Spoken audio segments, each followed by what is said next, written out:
Hari ini ku rasa bahagia berkumpul bersama saudara seiman. Tuhan Yesus telah satukan kita tanpa memandang di antara kita. Bergandengan tangan dalam kasih, dalam satu hati, berjalan dalam terang kasih Tuhan. Kau saudaraku, kau sahabatku, tiada yang dapat memisahkan kita. Kau saudaraku, kau sahabatku, tiada yang dapat memisahkan kita. Tuhanlah hati kami untuk memuji dan menyembah, oh Yesus, Tuhan dan Rajaku.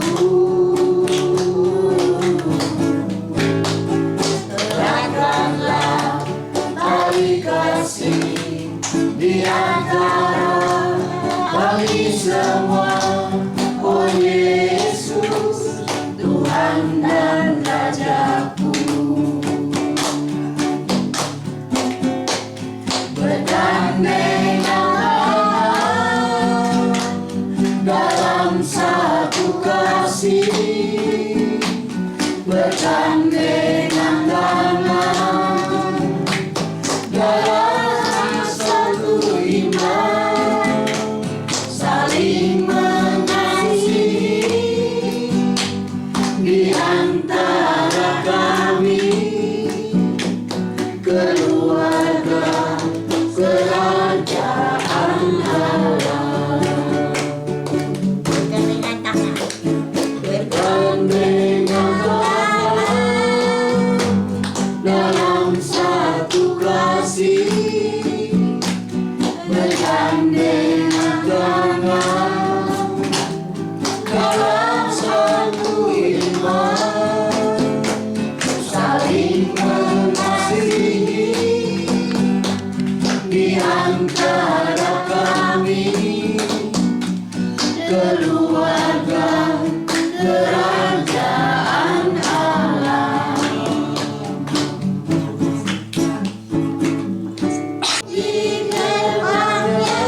berkumpul di satu kelompok sel atau di dalam ibadah, jangan sampai kita berpikiran apa yang akan saya terima dari Tuhan.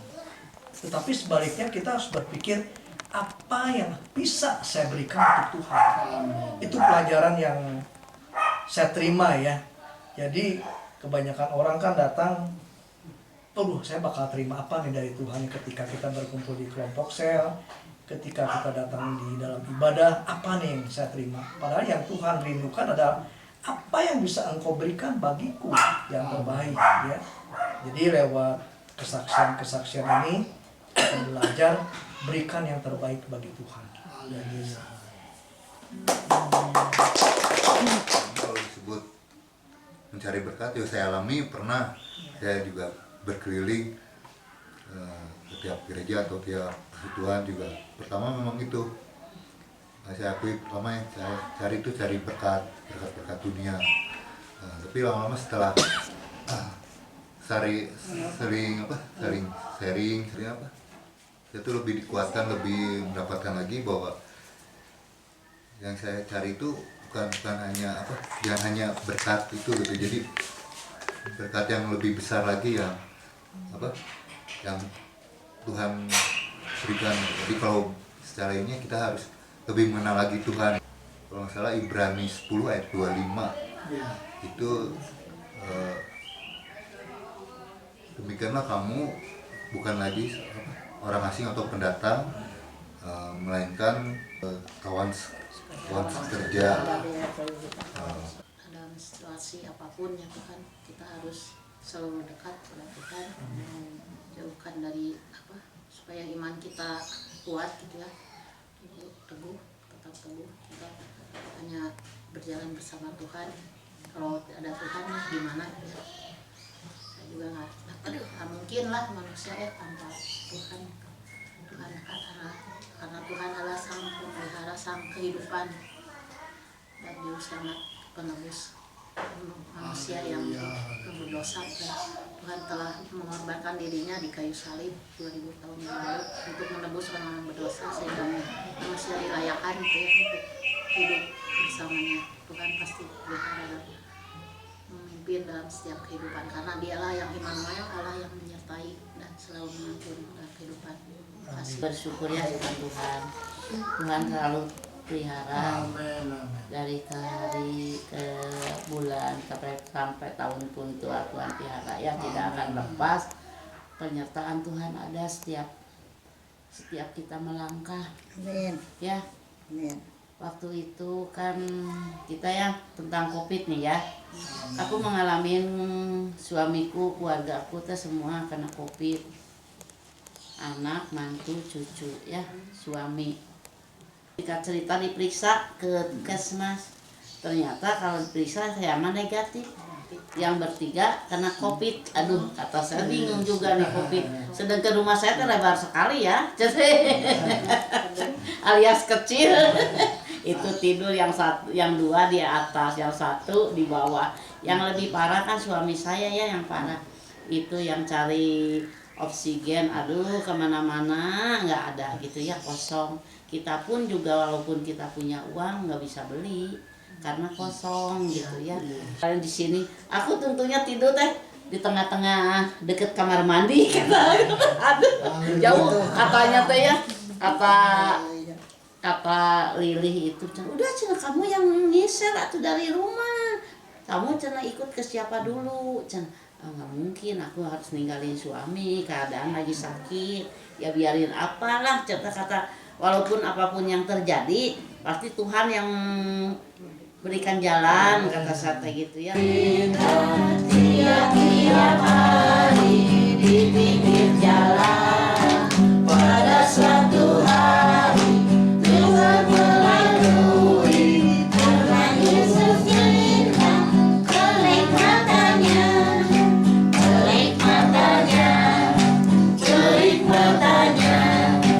Karena Yesus cinta, kenikmatannya. Karena Yesus cinta, kenikmatannya. Itu tadi ceritakan ada orang buta duduk minta-minta di pinggir jalan. Siapa yang buta? Saya. Kalau saya mikirin gitu ya, Tuhan itu pelihara saya dari dulu, bukan dari kecil loh. Saya memang mata baru sekarang saya ngebuka gitu. Mata itu sebenarnya saya ada penyakit, cuman nggak suka dirasa. Dari masih sekolah SD kan dulu mah kan kalau zaman dulu mah kan ibu guru ya ngasih pelajaran ngambil ke kantor, lalu tulis di papan tulis, murid mesti ikut ya gitu nih kalau itu mah nggak, ibu gurunya nih buku kamu gitu. Jadi saya nggak bisa ngelihat mata gitu, ada penyakit mata itu dari udah besar juga ya, udah papa meninggal ya, tapi Tuhan pelihara lu sampai sekarang tuh gitu. Kalau itu teh ini pelajaran kamu, kalau enggak ya ke teman sebelah nulis gitu ya. Nah, itu orang duduk di pinggir jalan, itu saya orang buta. Duduk di pinggir jalan itu bukan minta-minta neng persaban gitu, bukan ya. Saya duduk minta-minta sembari ngejemur gitu. Aduh Tuhan tolong ini mata saya gimana gitu. Nggak kelihatan begini. Udah mah saya memang orangnya masih penakut. Nah terus akhirnya kan saya suka ngebantuin saudara bawa uang gitu. Kenapa ini uang teh udah diikat 1 juta, kok kurang lagi uangnya? Nah, matanya udah nggak normal tuh koroi itu. Udah diikat lagi, kurang selembar lagi, udah pas-pas semua, tekan suka diikatnya. Ya udah kenapa? Pas berdiri kok saya bisa tiba-tiba nggak kelihatan. Aduh, saya takutnya itu pintu ditabrak. Kursi ditabrak. Mama kenapa begitu? Ayo periksa cepat-cepat. Akhirnya saya dibawa ke Cuma Ian, diperiksa di situ. Terus dia bilang katanya, oh ini mah sama yang Li diantaranya. Apa teh lagi itu teh pertama?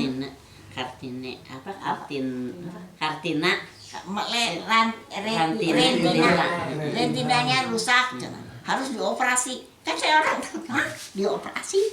Aduh, kumaha Li. Udah akhirnya terus saya dibawa, udah mah bilang deh berapa cara min 25 min 25 si anak saya yang paling gede kaleng kerupuk mama min 25 kan kita kan bikin takut gitu. Akhirnya saya dibawa ke Cicendo ya harus dioperasi, tapi aduh itu di Cicendo lebih hampir setahun atau periksa dulu ini periksa ini. Akhirnya pas saya mau dioperasi, yang Li, suaminya, anak-anak, si Melani, nyamper, kamu udah operasi ya, saya jemput. 4:30 subuh dia udah jemput. Udah sampai jam 3, ini kenapa nggak dipanggil disamperin si Mel. Ini tuh gimana sih, orang kan puasa, nanti kalau pingsan gimana dari, nggak taunya nggak jadi lagi. Nggak normal lagi, darah tingginya, aduh, hampir setahun tuh bolak-balik. Udah gitu saya kan takut ya. Udah mas sama orang takut lihat dulu ada yang matanya panjang gitu, ada yang berdarah aja, bikin takut kita. Aduh takut, saya stres di situ, benar Pak. Udah itu pas dipanggil udah mau dioperasi, udah digelangin, dipanggil lagi nggak bisa lagi katanya. Kenapa lagi? Darahnya tinggi, pindahin ke tempat buat apa sih? Dipindahin ke tempat coba buat tenang. Si ini cina. Oh kok tenang, ketawaan aja, ngambek nih yang kita. Jangan ketawaan, aduh udah pengen ketawa, yang di sebelah ngomongnya lucu gitu, maksudnya menghibur. Akhirnya nggak sampai kan hampir setahun kali Pak. Saya baru bisa dioperasi, takut tapi dioperasi. Ini operasi bau begini ya, anak saya bilang kan biasa kamar operasi bau begini. Mama takut nggak mau. Jangan, sudah udah ini tinggal sedikit lagi. Akhirnya saya disuntik di sini gitu. Tapi aneh nggak berasa sakit.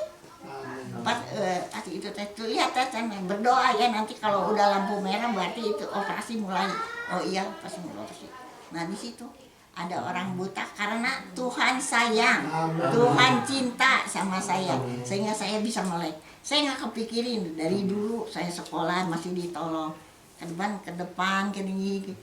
Jadi saya suka mikir, ya Tuhan teh baik, saya mata masih bisa kerja, coba bayangin. Kerja teh anehnya teh Tuhan tolong. Itu makanya kalau dibilangin ada Roh Kudus teh, yang kerja itu teman tuh selalu nolong. Oh ini dibantuin, oh ini bisa sampai sekarang. Amin. Nah itu, jadi karena Tuhan cinta sama saya bisa melek sekarang ini. Udah gitu. Dan ku bersujud di hadapanmu,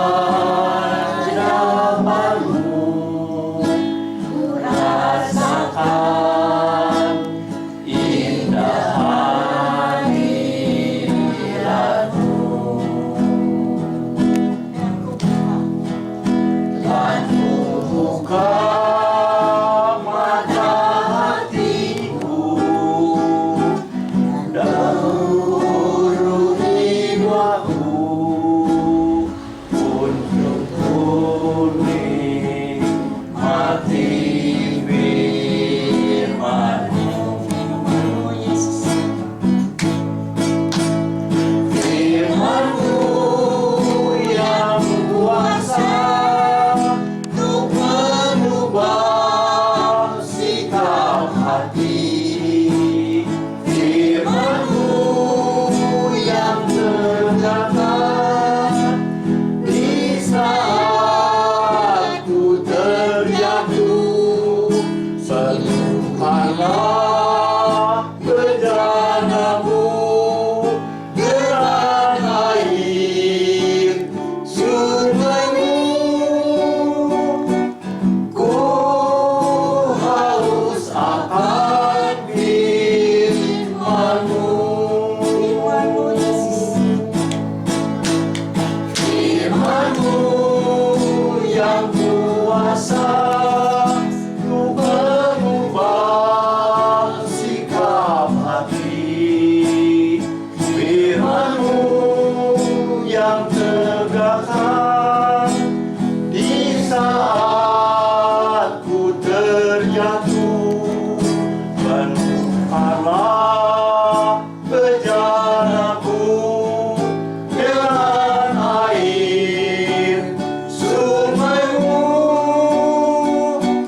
Ku haus akan firman-Mu.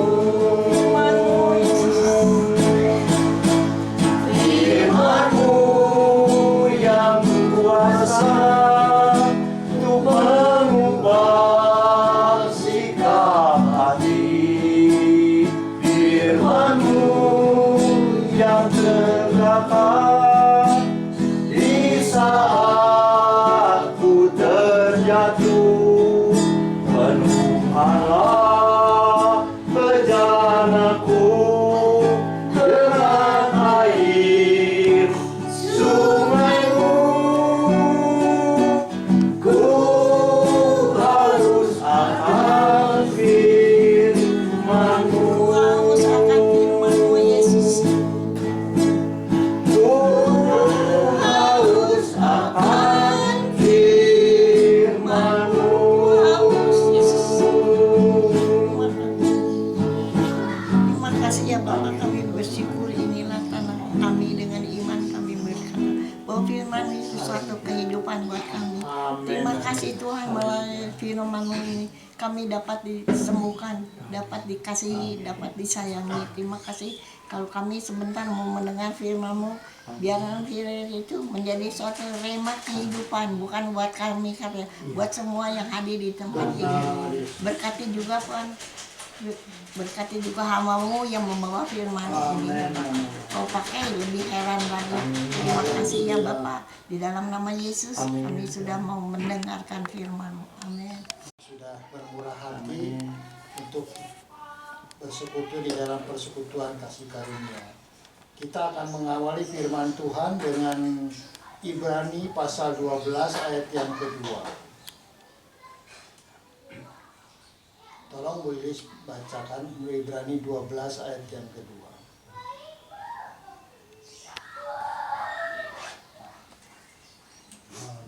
Ibrani 12 ayat kedua.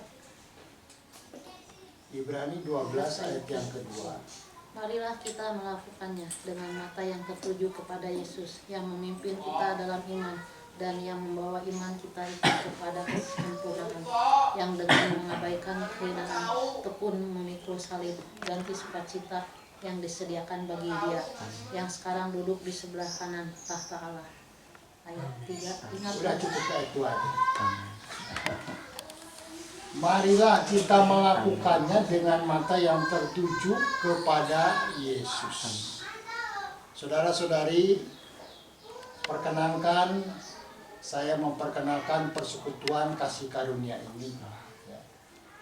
Ini bukan persekutuan doa, tetapi ini adalah fellowship anak-anak Tuhan, kita semua yang sudah beroleh kasih karunia daripada Tuhan Yesus, yaitu untuk dengan kita menjadi anak-anak dan hamba-hambanya, kekasih-kekasih kami.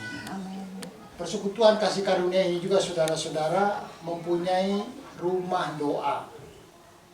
Kita setiap hari Jumat itu ada rumah doa, ya. Rumah doanya itu bentuknya bagaimana saudara-saudara? Bentuknya itu di dalam roh.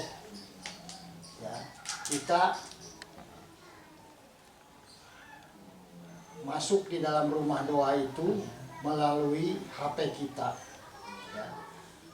Saudara-saudara yang sudah tergabung di dalam WA grup kasih karunia itu, setiap hari Jumat itu siang jam 11.50 sampai kurang lebih jam 12.20, 12.30 itu kita bersama-sama memuji Tuhan dan juga berdoa syafaat. Ya. Pak Wahyu sering bertugas untuk menaikkan doa penutup dan berkat, ya, di dalam rumah doa ini. Persekutuan kasih karunia ini saudara-saudara didirikan sesuai dengan perintah Tuhan, ya. Bukan keinginan saya, bukan juga keinginan Ibu Nelly yang punya rumah, ataupun keinginan saudara-saudara lain, ya. Bulan November tahun 2020, ya, pada waktu itu COVID sedang mencekam-mencekamnya saudara-saudara, ya. Tuhan memerintahkan persekutuan kasih karunia ini dimulai. Dan pada waktu persekutuan kasih karunia dimulai, saudara-saudara, ada 9 orang yang hadir. Dan yang terutama ada kehadiran Tuhan Yesus Kristus. Ya. Nah, saudara-saudara, inilah asal mula persekutuan kasih karunia ini. Fellowship kita sebagai anak-anak Tuhan, kekasih-kekasih Tuhan yang sudah beroleh kasih karunia daripada Tuhan. Ya. Kalau kita saudara-saudara bertanya, ya, di dalam fellowship ini apa yang akan kita lakukan, saudara-saudara? Itu sesuai dengan petunjuk Tuhan. Ya. Setiap 2 bulan 1 kali kita mengadakan perjamuan kudus. Ya. Kemudian juga saudara-saudara, setelah perjamuan kudus kita ada program memberi dan berbagi. Ya.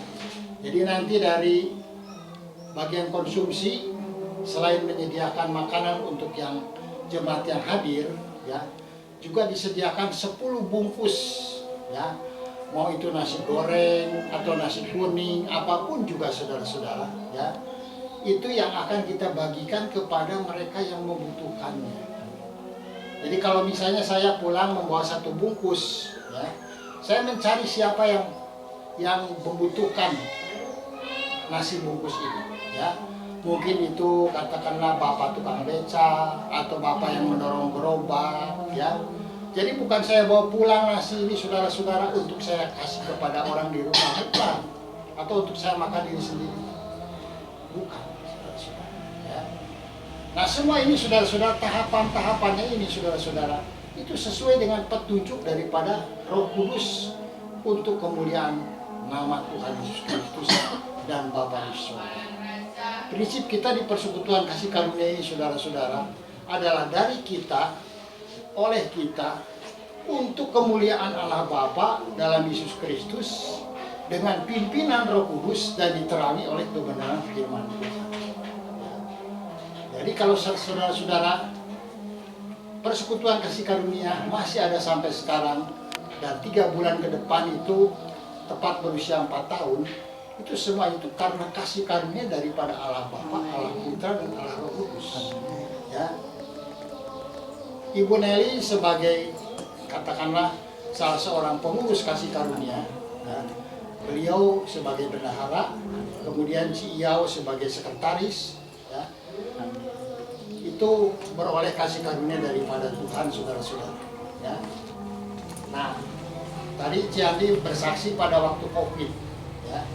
Nah, saudara-saudara, kita akan dengarkan sedikit kesaksian daripada Ibu Nelly yang pada waktu COVID, saudara-saudara, beliau masuk ke ruang IGD Rumah Sakit Immanuel itu, harapan hidupnya itu tinggal 11%. Silakan Bu Nelly bersaksi bagaimana Tuhan hadir di ruang isolasi dan seterusnya. Silakan. Terima kasih kesempatannya. Saya ingin bersaksi karena kemurahan Tuhan dan kasih karunia Tuhan seperti yang tadi sudah diuraikan.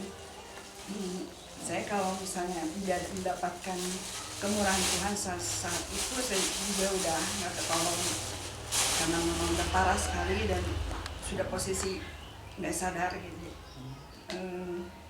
Sampai di ruang isolasi juga Tuhan kirim seorang pasien gitu ya, seorang pasien yang di sebelah saya gitu, selalu menenangkan saya saat saya gelisah gitu ya. Saya suka tepuk-tepuk gitu kalau saya gelisah. Tapi begitu saya sadar, saya lihat ke samping saya itu nggak ada tempat tidur. Tapi saat saya sakit, saya bayangin, saya kebayang di situ ada tempat tidur dan ada pasiennya. Itu saya nggak masuk akal kalau kepikir di situ. Jadi Tuhan itu menemani saya di saat-saat kritis pun. Jadi Tuhan Yesus itu baik sekali buat saya. Dan kalau Tuhan, kalau tadi Pak Roy tadi bagaimana kita datang kepada Tuhan, jangan hanya ingin menerima gitu ya, harus kita berpikir ingin memberi apa untuk Tuhan. Saya juga dipercaya dalam pelayanan lewat pujian, dan saya sempat juga berpikir kalau saya tuh ingin berhenti pelayanan gitu. Dan saat itu Tuhan tegur saya lewat saat makan gitu ya, saat makan, kejadian makan, saya keselak. Begitu saya berpikir besoknya saya makan keselak nasi gitu ya, keselak nasinya tuh mandek di tenggorokan, dan itu saya udah minum, saya diapain itu nggak bisa masuk gitu, nempel di tenggorokan, akhirnya mengeras, nasi itu jadi keras gitu. Saya takut lah, pokoknya saya takut sekali gitu. Saya ngebayangin kalau ke rumah sakit mungkin harus dibalik gitu ya, pikiran negatif aja. Terus saya minta ampun sama Tuhan. Begitu saya minta ampun, saya kesedak lagi, itu nasi keluar. Saya baru mikir, oh ini ternyata nasi. Tadinya saya nggak kepikir itu nasi, enggak. Kepikirnya mah udah nggak tahu lah apa gitu. Udah pokoknya keras sekali. Saya sampai di ini pakai tangan gitu. Begitu saya minta ampun sama Tuhan, itu langsung keluar. Nah itu bagaimana kita, benar kata tadi Pak Roy, kita harus memberi sesuatu untuk Tuhan, jangan hanya minta atau apa gitu ya. Karena memang secara manusia, memang rata-rata manusia itu kalau kebaktiannya ininya dapat sesuatu gitu ya, mungkin dari gereja atau seberupa berkat jasmani ataupun rohani gitu, kayaknya manusiawi gitu. Tapi setelah tadi dengar bagaimana kita ini memang harus memberikan sesuatu untuk Tuhan, itu menjadi kekuatan buat saya, buat kita semua ya. Bagaimana kita memang datang ke Tuhan, jangan ingin dikasihnya aja gitu, tapi ingin memberi, karena Tuhan memang sudah memberi nyawanya dulu buat kita. Puji Tuhan, ini kesaksian saya bagaimana pengalaman saya bersama Tuhan. Terima kasih. Harapan untuk sembuhnya itu tinggal 11%. Ya. Kemudian beliau ditempatkan di ruang isolasi, saudara-saudara. Nah, di ruang isolasi itu pas Ibu Nelly tidur itu, ya, itu di pinggirnya itu adalah tembok. Ya. Jadi tidak mungkin ada tempat tidur lain. Tetapi Tuhan kirimkan malaikatnya. Ya. Tuhan kirimkan malaikatnya untuk menemani Ibu Nelly ini, ya, dan menenangkan beliau pada waktu beliau merasa gelisah, ya, merasa takut. Ya. Pada waktu itu saya bersama dengan kedua anak daripada Ibu Nelly juga berdoa dan kita juga berpuasa. Ya. Tuhan berkata kepada saya, ya, aku menjamin mereka yang setia beribadah dan melayani pekerjaanku di dalam persekutuan kasih karunia ini, aku menjamin kasih karuniaku cukup bagi dia. Amin. Dan saudara-saudara, kita tadi sudah mendengar bagaimana Tuhan membagikan kembali, memberikan hidup kembali kepada Ibu Nelly ini, saudara-saudara. Karena itu semua adalah kasih karunia daripada Tuhan. Ya, itu salah satu, saudara-saudara. Ya, demikian pun saya mengalami pada waktu bulan Februari tahun 2021, saudara-saudara. Ya, tahun 2021. Anak saya itu mau menikah, ya, yang tinggal di Jakarta itu, saudara-saudara. Dia ada di rumah di Bandung, ya. Tiba-tiba dia juga terkena COVID, saudara-saudara. Kemudian pun calon istrinya juga terkena COVID, saudara-saudara. Ya. Padahal mereka itu jarak waktu pernikahan itu, ya, tinggal sekitar setengah bulan. Ya. Tetapi kami terus berdoa, Tuhan, Engkau tidak akan mempermalukan orang yang berharap kepada, ya. Dan kasih karuniamu juga cukup Tuhan bagi anak saya untuk dia tetap bisa melangsungkan peneguhan dan pemberkatan pernikahannya serta pesta sederhana pernikahan antara dua keluarga besar, saudara-saudara. Dan memang saudara-saudara, beberapa hari sebelum hal itu berlangsung, anak saya beserta dengan calon istrinya, saudara-saudara, sudah dalam keadaan sehat dan sembuh. Ya. Sehingga pada waktu dicek, karena waktu itu gereja, saudara-saudara, ketat sekali. Ya. Kalau yang terkena itu tidak boleh ikut. Ya. Ternyata anak saya lolos, ya, beserta dengan istrinya juga lolos, saudara-saudara. Sehingga mereka bisa diberkati dan diteguhkan pernikahannya, saudara-saudara. Puji Tuhan, sekarang pernikahan anak saya dengan istrinya itu sudah berlangsung lebih daripada 2 tahun. Ya. Itu semua karena kasih karunia daripada Tuhan, saudara-saudara. Ya.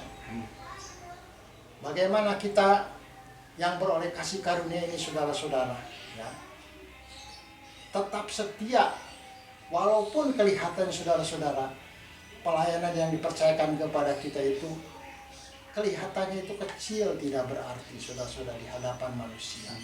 Tetapi di hadapan Tuhan itu, ya, itu berbeda, saudara-saudara. Ya.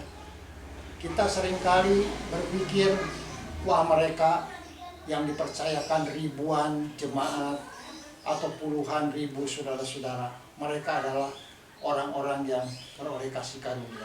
Belum tentu, saudara-saudara. Ya. Karena di hadapan Tuhan itu, saudara-saudara, siapa yang setia sampai kepada akhir, siapa yang senantiasa taat kepada apa yang menjadi kehendak dan perintah Tuhan, itulah saudara-saudara yang tetap tinggal di dalam kasih karunia.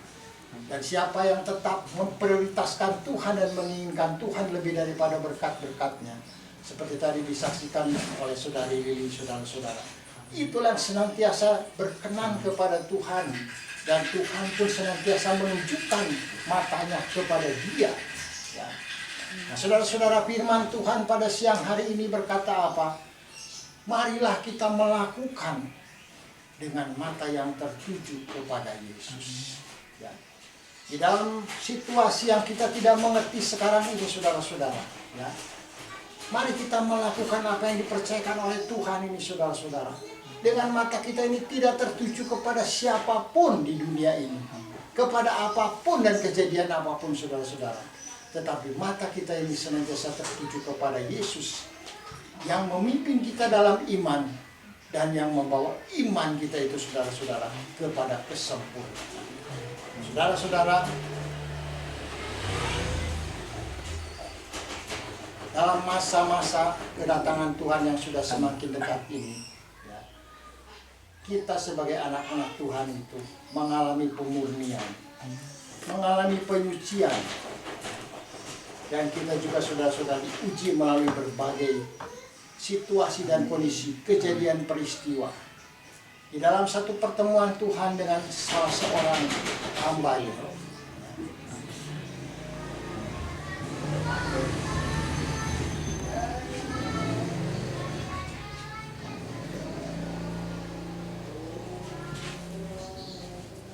Tuhan berkata, sekarang ini dari sekian banyak yang disebut sebagai anak-anak Tuhan, saudara-saudara, sekian banyak yang menamakan diri juga hamba-hamba Tuhan, saudara-saudara, dan seterusnya, hanya 20% yang tetap mengutamakan Tuhan Yesus dan firman Tuhan di dalam kehidupan.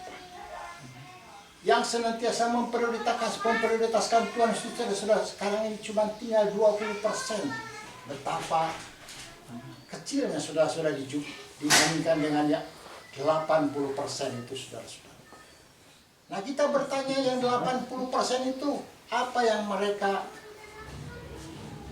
prioritaskan, apa yang mereka pikirkan, saudara-saudara. Sebagian itu takut dengan apa yang akan dikatakan orang kepada diri mereka. Makanya saudara-saudara sekarang ini di antara disebutnya sebagai anak-anak Tuhan, saudara-saudara, kalau kita tidak berhati-hati, saudara-saudara, itu banyak gosip yang beredar, saudara-saudara. Ya. Sebagian lagi saudara-saudara takut dengan apa? Dengan berapa banyak uang yang akan masuk. Sekarang saudara-saudara sudah lebih dari 1 tahun kita sudah tidak bisa tutup mata lagi. Ekonomi itu sulit, saudara-saudara. Ya. Nah, takut. Kenapa, saudara-saudara? Ya, karena mereka sudah terbiasa hidup di dalam kemewahan, hidup pergi kemana saja mereka mau. Ya, bukan lagi saudara-saudara sujud tadi sebelum firman Tuhan dikatakan. Ya, tersungkur di bawah kaki Tuhan, ya, sujud di bawah kaki Tuhan. Tetapi mereka lebih senang pergi ke sana, pergi ke sini, kemudian memposting, nih kami berada di sini, berada di sana. Memang betul saudara-saudara, kelihatannya seperti betul, seperti baik, ya. Misalnya berada di daerah Yerusalem, ada yang berada di daerah Betania, ya, di tempat-tempat yang disebutkan di dalam Alkitab, saudara-saudara. Padahal mereka sudah bolak-balik ke tempat itu bukan 1-2 kali, saudara-saudara.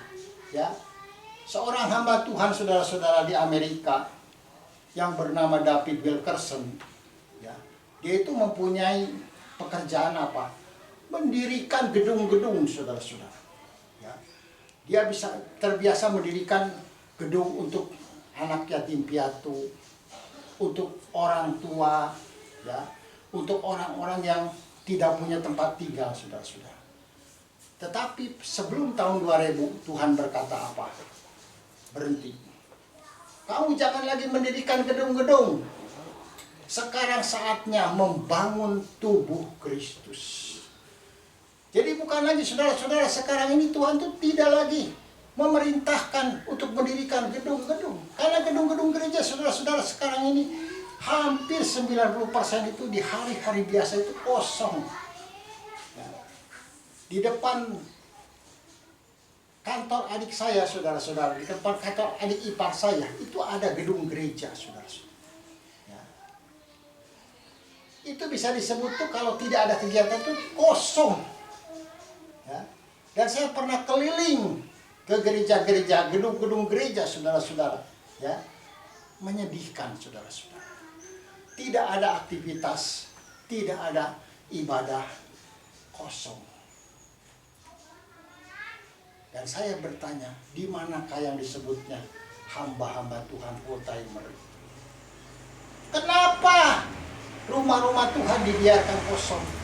Bukankah rumah-rumah Tuhan itu, saudara-saudara, tidak boleh berhenti ada persembahan ke hadapan hadirat Tuhan. Baik pagi, baik siang, baik malam, baik petang, baik tengah malam, saudara-saudara. 24 jam itu tidak boleh berhenti, saudara-saudara. Mungkin kita kenal, saudara-saudara, gereja Bethel Tabernakel yang ada di Lengkong Besar. Dulu gembalanya itu adalah Pendeta Boy Ogi, saudara-saudara. Dan saya mendengar kisah daripada beliau, saudara-saudara. Bagaimana beliau itu subuh-subuh itu sudah pergi naik motor Vespa ke gereja yang Tuhan percayakan kepada dia. Ya. Dan bagaimana dia itu ada di gedung gereja itu, saudara-saudara, dari subuh sampai kepada sore hari atau malam hari. Apa yang dia lakukan, saudara-saudara? Dia di depan mimbar berdoa, memuji, menyembah Tuhan. Jadi hadirat Tuhan itu selalu hadir, saudara-saudara, di dalam gedung itu. Saya pernah masuk ke dalam gedung gereja beliau, saudara-saudara. Pada waktu masuk saja di halaman sudah terasa ada hadirat Tuhan, saudara-saudara. Itu bukan omong kosong, saudara-saudara, bukan cerita kosong. Saya merasakan sendiri ada hadirat Tuhan yang begitu kental di dalam gedung, di mana hamba-hamba Tuhan setiap waktu, saudara-saudara, ya, secara bergilir itu senantiasa berdoa, memuji, menyembah Tuhan. Ya, Daud di dalam Mazmur 119 berkata apa? 7 kali dalam sehari aku memuji-muji Tuhan. Daud itu bukan pendeta, bukan hamba Tuhan, saudara-saudara. Dia adalah salah seorang anak Tuhan. Tetapi dia sehari 7 kali masuk ke dalam rumah Tuhan. Bayangkan, saudara-saudara.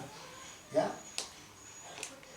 Makanya, saudara-saudara, sekarang Daud bisa disebut itu, seringkali disebut Tuhan Yesus itu adalah keturunan daripada anak Daud. Daud, walaupun kita lihat, saudara-saudara, sisi kehidupan yang lainnya itu tidak baik. Tetapi mengapa Tuhan memilih Daud? Karena dia mempunyai hati yang senantiasa rindu kepada Tuhan. 24 jam dalam satu hari, 7 hari dalam seminggu, setiap detiknya, saudara-saudara, hati Daud itu selalu kepada Tuhan, kepada firman Tuhan, kepada perkara-perkara yang daripada Tuhan. Daud itu seolah-olah, saudara-saudara, menggenapi apa yang tadi dikatakan di dalam Ibrani pasal yang ke-12. Ya, matanya itu selalu tertuju kepada Yesus yang memimpin dia di dalam iman dan yang membawa iman dia itu kepada kesempurnaan, saudara-saudara. Kembali, saudara-saudara, apa yang akan kita lakukan pada saat-saat sekarang ini? Kita diberikan begitu banyak waktu, saudara, setiap hari. Ya. Saya pernah menghadapi suatu situasi dan kondisi, saudara-saudara, yang begitu berat. Tuhan memerintahkan saya apa? Masuk ke dalam rumahku. Masuk ke dalam rumahku. Jadi saya mencari ruang doa, saudara-saudara. Dan ketemu, ya, adanya bukan di gereja Kristen, adanya di gereja Katolik, saudara-saudara. Ada ruang doa khusus. Ya. Dulu terbuka, bisa disebut itu 24 jam. Sekarang setelah Covid, saudara-saudara, terbuka dari jam 7 pagi sampai jam 8 malam. Ya. Terbuka, saudara-saudara. Ya. Saya lihat di dalam gereja-gereja Katolik, saudara-saudara, pintu pinggirnya itu selalu terbuka. Umat mau masuk kapanpun juga, saudara, mau berdoa kapanpun juga, saudara-saudara, bisa masuk tanpa diminta izin. Ya. Ada juga gereja yang sengaja mendirikan ruang doa, saudara-saudara. Ya. Dan saya merasakan Tuhan juga hadir di situ, saudara-saudara. Bahkan saya membaca kisah-kisah, saudara-saudara, bagaimana tokoh-tokoh di dalam gereja-gereja Katolik juga, saudara, termasuk sampai ke Paus. Ya. Itu ada yang semalam-malaman, saudara-saudara, tersungkur di bawah kaki Tuhan. Kita mungkin seringkali memandang, wah, gereja Katolik. Ya, kemudian kita berpikir dan berbicara yang kurang baik. Tetapi kalau kita mempelajari saudara-saudara, Tuhan itu adalah Tuhan yang hidup. Dia tahu memperbaiki anak-anaknya. Dia tahu mereparasi anak-anaknya saudara-saudara. Dari yang menyimpang kembali kepada yang benar. Dari yang kurang benar kepada yang benar saudara-saudara. Dari yang kurang baik kepada yang baik. Yang baik ditingkatkan lebih baik lagi saudara-saudara. Ya, saya memandang Tuhan Yesus itu saudara adalah Tuhan yang hidup dan sungguh hidup dan mengasihi anak-anaknya saudara-saudara. Tuhan itu tidak memandang ini dari gereja, ini dari gereja, ini dari persekutuan, ini dari ini. Enggak. Semua yang memakai nama Tuhan Yesus saudara-saudara, semua yang di dalam nama Tuhan Yesus saudara-saudara, dan yang berpegang kepada firman Tuhan serta dipimpin oleh Roh Kudus saudara-saudara, dia terus mengalami pembaharuan demi pembaharuan, penyucian demi penyucian, pemurnian demi pemurnian saudara-saudara, dan pengujian demi pengujian. Pada waktu salah satu gereja Katolik saudara-saudara membuka persekutuan doa karismatik Katolik, ya, saya puji Tuhan, Tuhan perkenankan membawa papa saya ikut di dalam acara itu saudara-saudara. Ya, beberapa kali ikut di dalam acara itu. Jadi saudara-saudara, Tuhan tuh tahu bagaimana memperbaiki anak-anaknya, bagaimana meningkatkan kehidupan rohani anak-anaknya. Ya, mungkin kita tidak berpikir saudara-saudara, gereja Katolik bisa ada persekutuan karismatik, tapi sekarang ada saudara-saudara. Bahkan itu sudah berusia lebih daripada 10-20 tahun sudah. Dan saya melihat saudara-saudara, bahkan mereka itu saudara-saudara, kalau mengadakan persekutuan karismatik Katolik saudara-saudara, mereka itu lebih tertib. Pada waktu mari kita menyembah Tuhan, sama-sama menyembah semua, ya, naik. Kemudian tuh setelah begitu saudara-saudara turun bersama-sama, ya. Jadi tidak ada yang katakanlah itu, yang ini udah selesai, yang ini masih apa, masih bagaimana dia ngomong, tidak ada, sudah tertib. Ya.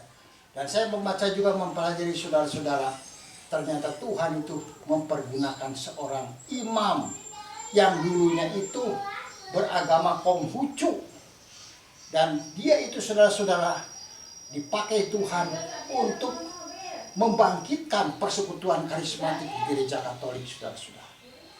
Sehingga sekarang ada persekutuan karismatik di gereja Katolik saudara-saudara. Bahkan dimanapun juga saudara-saudara, karena Tuhan kita itu Tuhan yang hidup, ya. Percayalah saudara-saudara, kalau kita misalnya mendengar satu kelompok atau seseorang yang dalam keadaan tanda kutip tidak berkenan kepada Tuhan saudara-saudara, perbuatannya atau maksud dan tujuannya atau apapun juga saudara-saudara, kita bawa dalam doa. Kita jangan membicarakannya saudara-saudara. Oh, si Gideon mah dasar gendut apa segala yang. Jangan dibicarakan saudara-saudara. Bagaimana supaya Gideon ini bisa menjadi langsing? Bawa dalam doa saudara-saudara. Ya, Tuhan punya cara. Kalau Tuhan berkehendak Gideon langsing, ya bisa langsing saudara-saudara. Saya pada waktu pernikahan anak saya saudara-saudara, badan saya itu tiba-tiba turun. Ya, gak ngerti saya juga saudara-saudara. Mau di waktu dulu berusaha gini tetap gak bisa saudara. Tapi Tuhan menolong. Ya. Sehingga bisa disebut tuh semua itu merasakan aneh. Ya. Tapi itulah Tuhan kita, saudara. Tuhan kita itu hidup.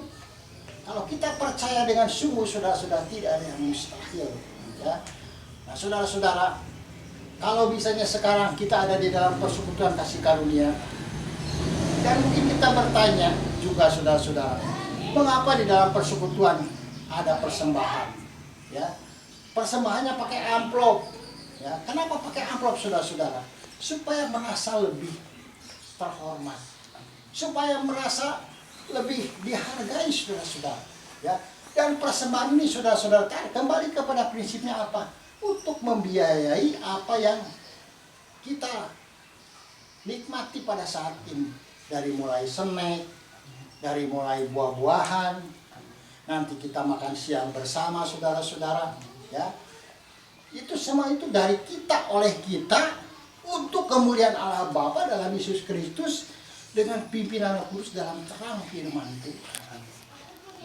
Makanya saya bilang tadi, persekutuan kasih karunia itu bukan persekutuan doa, tapi fellowship anak-anak Tuhan, fellowship kekasih-kekasih Tuhan Yesus. Ya, semuanya itu dari kita, oleh kita, untuk kemuliaan Allah Bapa dalam Yesus Kristus. Kita tidak mempunyai pemikiran mau membebani rumah tangga atau keluarga yang membuka rumahnya untuk persekutuan. Kita tidak mempunyai pemikiran begitu, saudara-saudara. Kita justru ingin memberkati, ya. Bahkan tadi juga ada program memberi dan berbagi, saudara-saudara, ya. Ada kalanya saudara-saudara bisa disaksikan, bisa ditanya kepada Ibu Nelly, persembahan itu nggak cukup, ya, nggak cukup, saudara-saudara, apalagi untuk memberi dan berbagi. Tetapi kita sebagai, katakanlah itu, kekasih-kekasih Tuhan itu, saudara-saudara, kita harus rela berkorban. Karena sini sudah perintah Tuhan, saudara-saudara. Ya. Tadi dikatakan juga, terlebih berkat memberi daripada menerima. Ya. Nah, makanya saudara-saudara, nanti bulan September kita akan adakan persekutuan kembali, ya, pada tanggal 14 September di rumah Ibu Nelly, ya. Itu ada perjamuan kudus, dan ada perjamuan kudus berarti ada program memberi dan berbagi. Jadi kita setelah pulang dari situ, saudara-saudara, kita mendapatkan berapa orang yang perlu kita bantu. Misalnya Pak Wahyu 2 orang, silakan bawa, nanti berikan. Pak Wahyu itu biasanya membagi kepada tetangganya, saudara-saudara. Betul Pak Wahyu? Amin. Nah, ya. Jadi bukan untuk kita, saudara-saudara, sama sekali bukan. Ya. Malahan kita sebagai orang yang sudah beranugerah kasih karunia, kita belajar berkorban. Ya.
Tuhan Yesus, Bapa kami yang bertahta di dalam kerajaan surga, Bapa, kami sangat berterima kasih kepadamu ya Bapa.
kami yang bertahta di dalam kerajaan surga.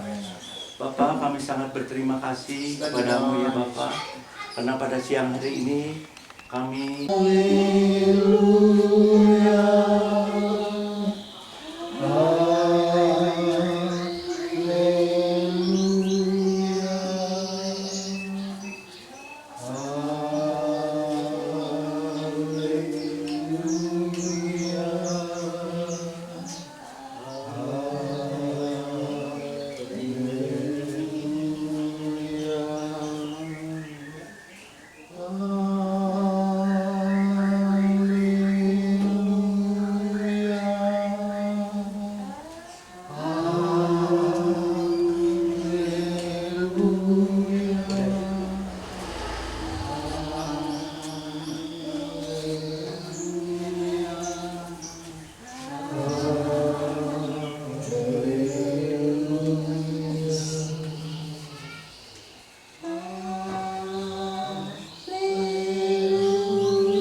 Mari kita bersama-sama angkat tangan kepada Allah Bapa, Allah Putra dan Allah Roh Kudus, kepada Ciapes dan seluruh keluarga besarnya, dan juga rumah ini yang kuduskan, diberkati, diurapi, dan di dalam nama Allah Bapa, Allah Putra dan Roh Kudus, kasih karunia daripada Tuhan Yesus Kristus, kasih sempurna daripada Allah Bapa, dan damai sejahtera daripada Tuhan Yesus, serta pertolongan, pimpinan, penghiburan dan kekuatan daripada Roh Kudus kepada seluruh rumah ini dan seluruh penghuninya, khususnya Ciapes dan keluarga besarnya, kiri, kanan, depan, belakang, atas, bawah, dijaga oleh malaikat-malaikatmu ya Tuhan Yesus, sampai radius 3 km daripada seluruh rumah ini.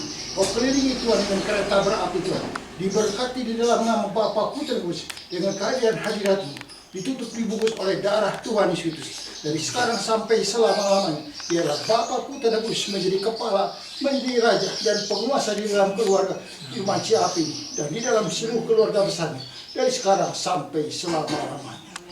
Bapa, terima kasih. Bapa, terima kasih. Bapa di dalam surga, ku berterima kasih. Amin. Amin. Terima kasih Tuhan.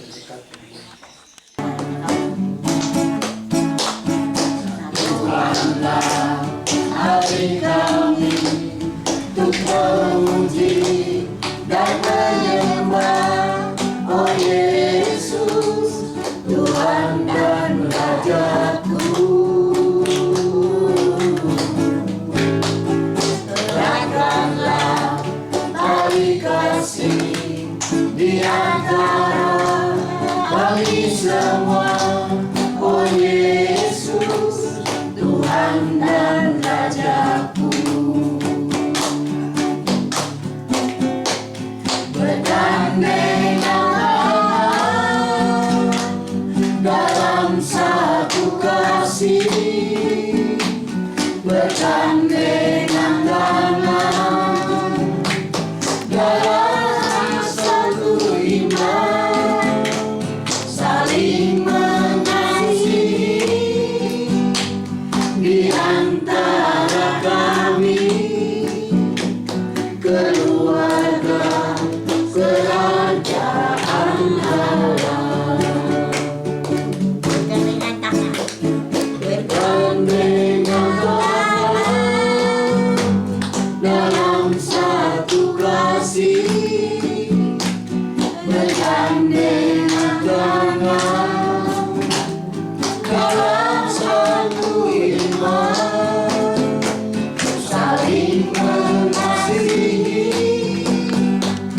di antara kami, keluarga